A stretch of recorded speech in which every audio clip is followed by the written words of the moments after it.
So my embroidery project is complete. It took better part of a month to do, mainly because I was kind of limited and quite slow in getting each of the stitches done, because I tended to take this indoors and do each stitch individually and then come out again to take the picture, so I could only do one little bit at a time.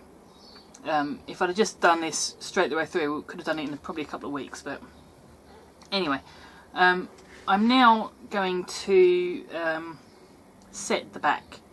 Now, depending on what your intended use for your embroidery is, you probably won't need to do this, but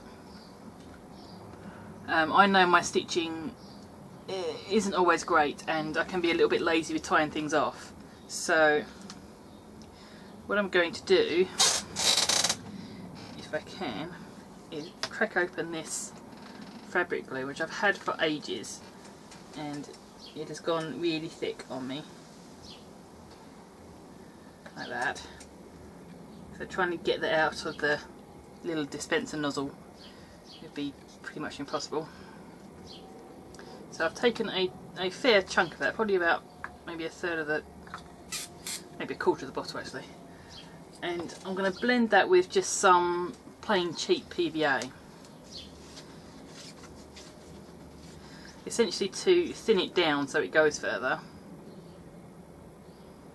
Now both this PVA and the fabric glue dry clear, so there's no problem with it kind of soaking through the fibres or anything, but it's going onto a black background anyway, so that's not a problem.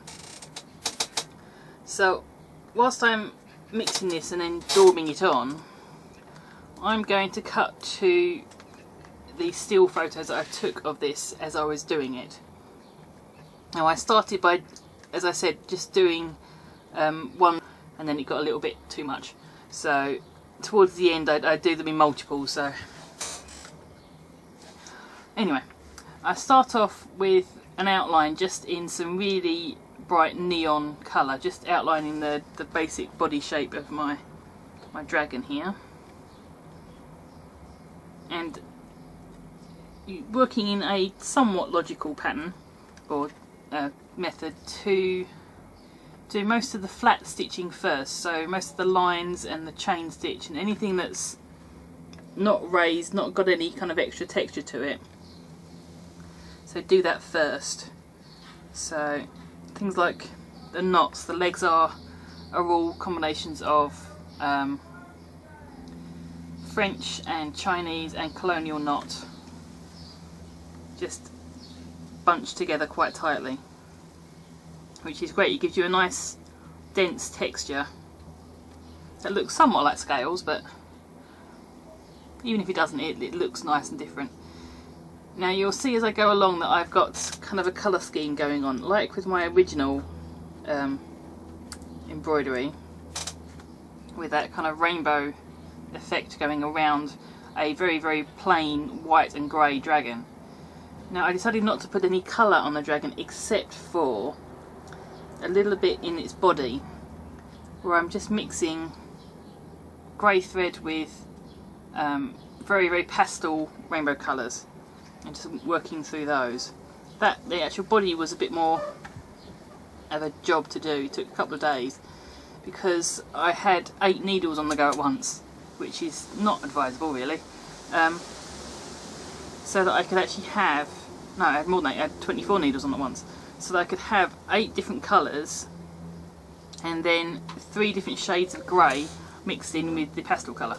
So yeah, excessively complicated, but what else do you expect? It's me. So that took a fair amount of time to just do all those stitches, but I like it, it looks good, it's not a problem. And as you can see, I'm moving through all the flat plain stitches, just loops and satin stitch and that kind of thing, and then developing onto more complicated satin, like padded satin and that kind of thing, and needle web, and that goes on. It's kind of one of the last standard sewing techniques I use. So for not needleweb, it's needleweb. I can't remember what it's called. Brain scrambled. I apologise for the picture quality on these. I will give you some nice close-ups of the finished thing anyway, because this is relying on different light sources from different times of day throughout the process of doing this, so it doesn't look quite right. And where I've put labels on with the different stitches picked out, I can't read them, so I don't know how you can. So yeah, they might actually come out better on screen, but I'll see that when I come to edit these.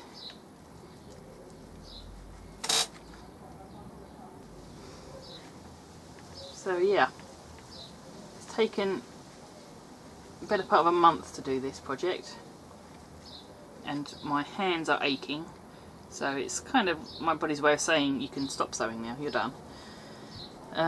I had a couple of issues with a couple of the ribbon stitches, because I'm trying to sew through cotton and this kind of velour velvet stuff. It really didn't take to being sewn through, so I had to then pick off a couple of the flowers and just pull them out because it was just tearing through and causing some fairly serious issues. So I had to rethink those and redo those. So I lost one of the flowers because that just completely chewed up the base. So I've then covered that with a little complex loop stitch chrysanthemum by the front foot of my dragon, which looks fine, and it covers up a large gaping hole in the canvas.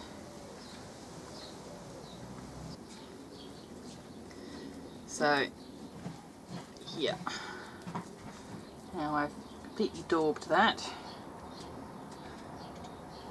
So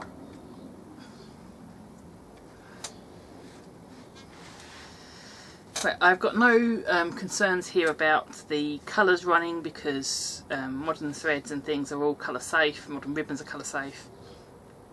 I've got no concerns about the glue causing issues, because again I'm using majority of fabric glue, so shouldn't be any issues, and I'm onto a black velvet background, so any kind of watermarks that might come up with the glue aren't going to show.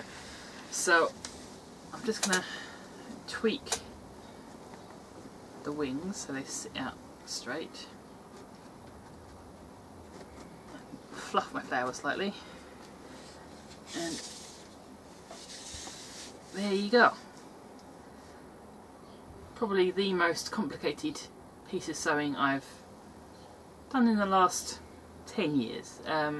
I did at one stage do a dragon embroidery on a dress for a cousin's project.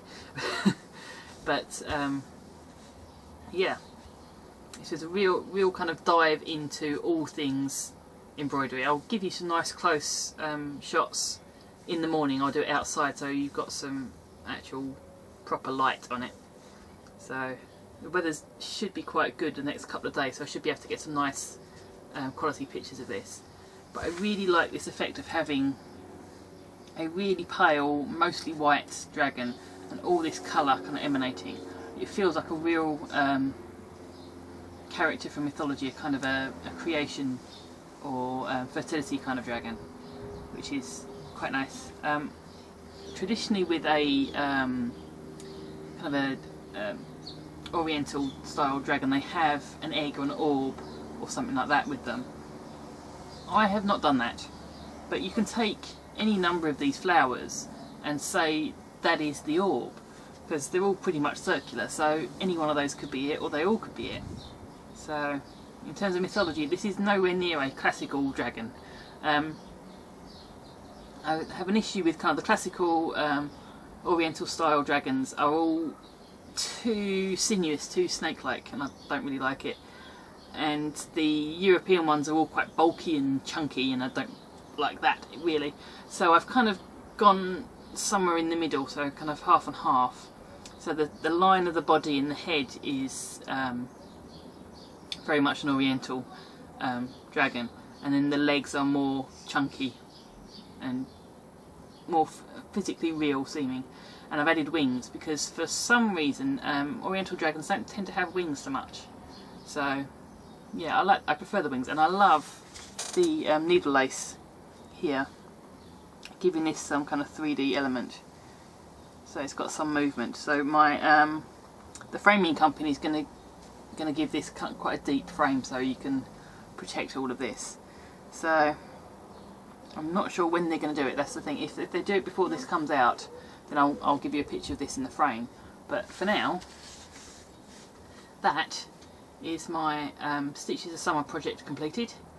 That is this series completed, and I'm now going to take a month off. So I'll see you again in September.